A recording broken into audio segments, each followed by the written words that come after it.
Well, as President Obama continues to make the case that the new nuclear deal with Iran will make the world safer and more secure, we sat down with a local expert to discuss what this new deal really means for U.S.-Iran relations.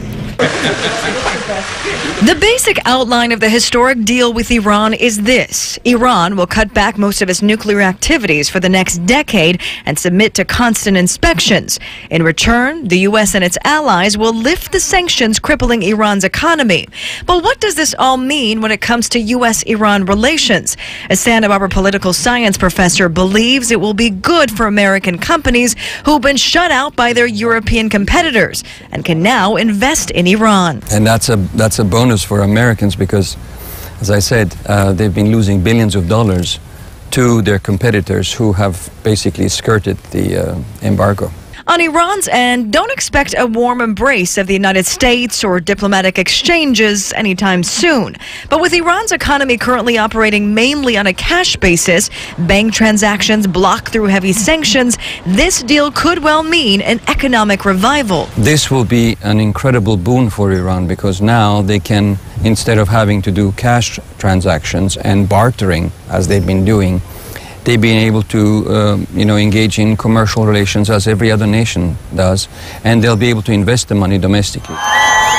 Meanwhile, on the streets of Iran, celebration. In a country where more than half of the population is under 35, the crowd's hopeful for a better future. To them, this treaty means that they now have they can look forward to something. That's why they were out in the streets. That's why they were celebrating.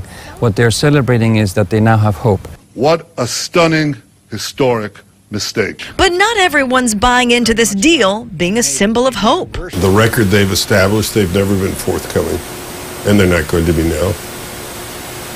If you were Iranian in the Iranian government, if you got what you wanted, you just walk away and do what you want. That's what they're going to do. Santa Barbara businessman Frank Hotchkiss strongly opposes this deal and says there's a clear distrust with Iran's government, especially with the previous threats to wipe Israel off the map. How can you possibly negotiate with somebody who is such an enemy of your closest friend? While Hotchkiss adds that no deal is better than this one, Professor Eskandari disagrees. I don't want to discount the fears that these people have, but I think they're on the wrong side of history on this one.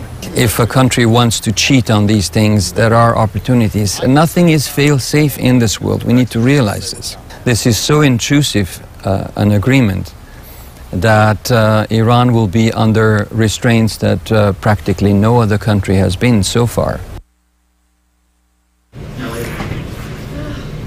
Now, the changes from the deal will span over the next decade, so we'll have to wait and see how it all pans out.